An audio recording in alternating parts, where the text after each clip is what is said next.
Vous allez nous dire d'ailleurs. Je ne sais pas si on va être aussi illustratif que monsieur, mais ce que je comprends de ce que vous nous dites, c'est que quand même faire équipe, c'est à la fois naturel, mais c'est complexe. Et je pense qu'on va presque plus vous parler du chemin dans lequel on est sur le Bazadais que de la réalité concrète, même si on est en mesure, en tout cas Delphine sera en mesure peut-être de l'illustrer davantage que moi. Mais déjà pour vous dire que donc, je parle d'une coopération qui se crée ou qui existe en Bazadais quand même depuis plusieurs années entre un service d'aide à domicile public et un service de soins infirmiers à domicile qui a un statut associatif. D'ailleurs, on vous parlera également du SIAD et de sa relation avec la maison de santé en suivant, parce que ça peut être aussi une articulation qui nous intéresse ou qui peut optimiser les choses sur le territoire.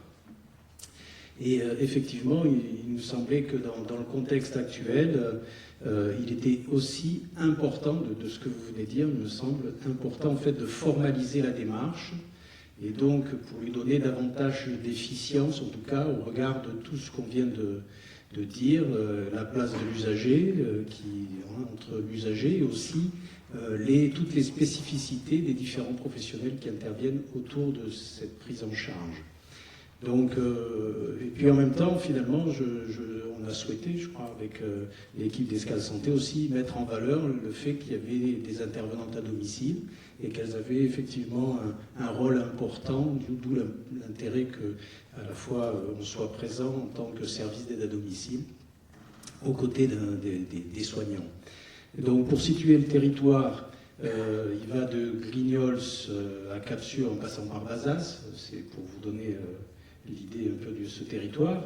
À l'origine, les communes et les communautés gèrent des services à domicile depuis plusieurs décennies. Le SIAD, il existe depuis 2010. En 2014 se crée la maison de santé qui est portée dans le cadre qui est un projet porté par l'ex-communauté de communes Cap-Cieux-Grignols, qui maintenant est la communauté du Bazadais. Et donc de ces actions un peu naturelles, finalement se créent forcément des liens naturels. Des coopérations se font sur le terrain naturellement entre les services de soins infirmiers, la maison de santé et puis le service à domicile. De ce travail, il naît en fait une convention de coopération en 2011 qui commence un peu la mise en forme en fait de ce partenariat entre les deux services et qui pose les bases d'une coopération autour de la prise en charge de l'usager. Alors à l'époque, on ne parlait pas de SPASAD, on ne parlait pas de choses comme ça, en tout cas à Cap-Cieux-Grignols. Donc cette convention, elle a été prolongée et reconduite, élargie en fait quand les communautés ont fusionné et ont rejoint la communauté de communes du Bazadais. Donc son objet, c'est la coordination des interventions auprès des personnes prises en charge par l'un ou par l'autre des services. Pour cela, les deux services s'accordent selon leurs possibilités. Je vous lis presque la convention. Le planning des interventions, ils doivent s'accorder sur l'articulation des passages journaliers, l'organisation des interventions conjointes. Vous voyez que là, on a des bases, mais on n'a pas la totalité de ce qu'on a exprimé tout à l'heure, c'est-à-dire peut-être la place des usagers, d'où l'intérêt d'aller un peu au-delà dans la formalisation, et c'est ce vers quoi on veut tendre. Donc les deux services en fait s'engagent à s'informer de leurs actions et de leurs missions. Bien évidemment, pour entretenir ce travail d'équipe, il est suggéré d'engager des travaux en commun, parce que je crois que vous l'avez un peu dit, je fais qu'illustrer peut-être, et donc telle que la démarche qualité ou la prise en charge de la douleur, donc amener les équipes à réfléchir à ces questions-là, parce qu'on ne les voit pas tout à fait de la même façon quand on est une auxiliaire de vie que quand on est une aide-soignante. La question de la fin de vie, bien sûr, pouvoir partager des actions de formation ensemble, vous voyez, ça paraît du bon sens, mais ça ne vient pas naturellement si on ne le pose pas convenablement. Des actions de prévention également sur la vulnérabilité, la perte d'autonomie, les chutes, la déshydratation, la dénutrition, l'isolement.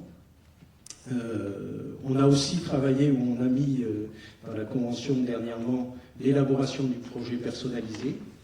Alors, je dis ça parce que la fin de mon propos, il va aller vers, effectivement, rejoindre la place des usagers, forcément, qui est un peu, qui n'est pas encore là-dedans.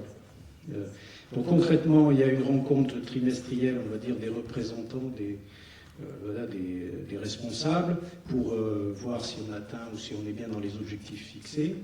Il y a bien sûr des réunions de concertation entre les responsables de secteur, l'infirmière co, on va dire tous les 2 mois et en tant que de besoin, parce que c'est le téléphone qui fonctionne comme dans toutes les équipes, même quand elles ne sont pas formalisées, on est bien d'accord, hein, c'est pas...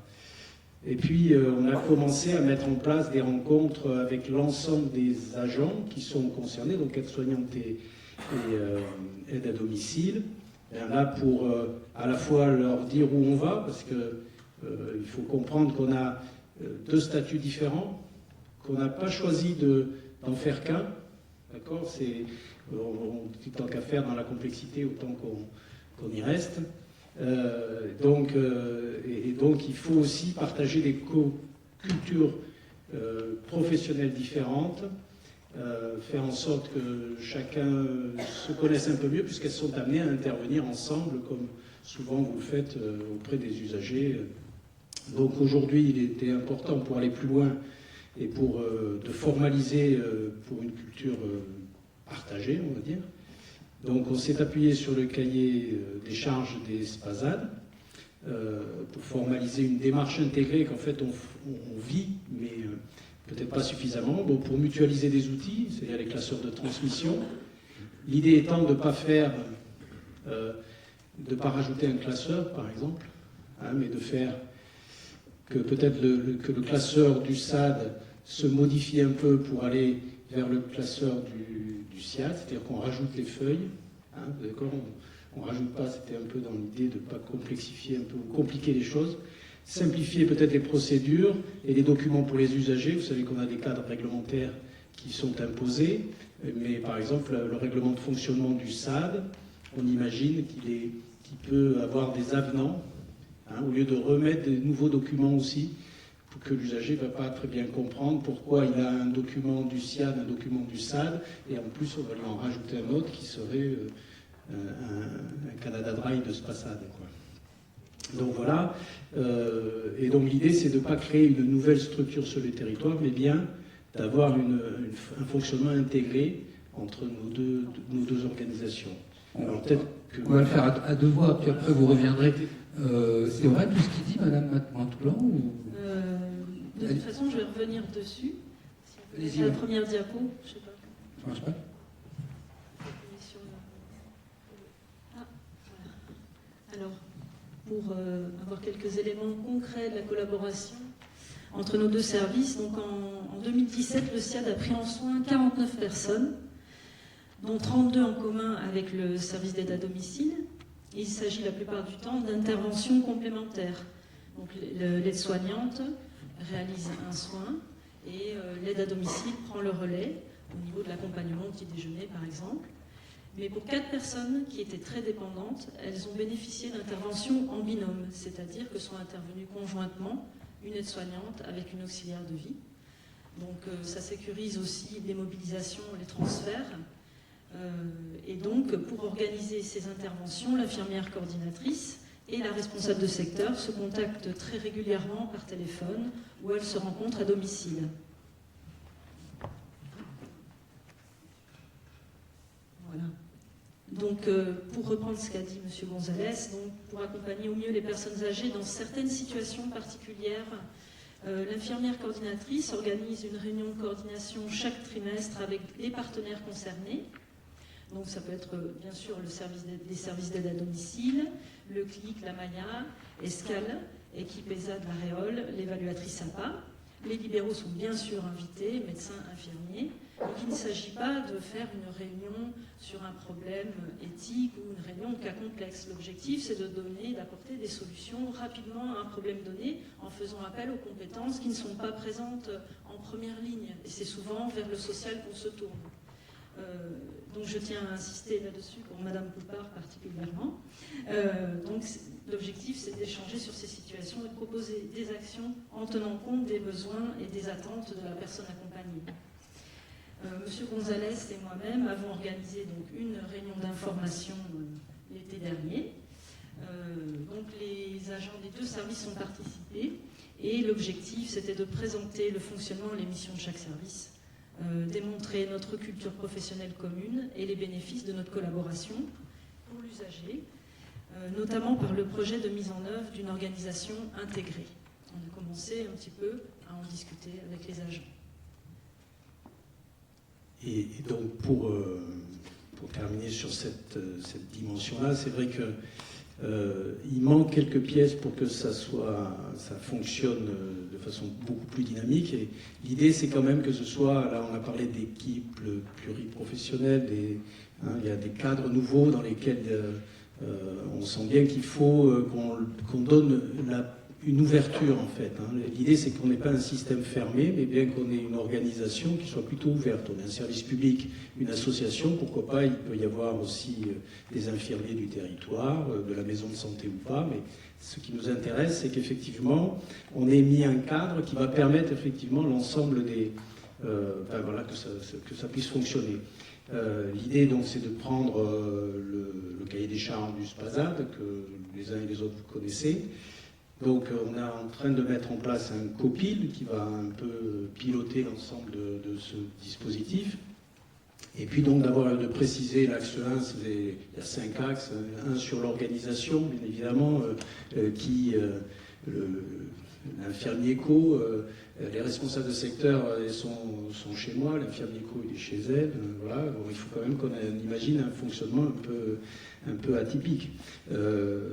Qu'on ait des supports homogènes d'évaluation aussi, qu'on voit comment c'est nos supports. Quand je suis rentré moi en tant que SAD, j'ai utilisé un support, comment il va pouvoir servir aussi le SIAD après. Voilà, c'est une transition auquel il faut penser dès le départ pour ne pas embrouiller l'usager en disant mais oui je reviens avec voilà, on est tous pareils, on veut la simplification, mais on la complexifie.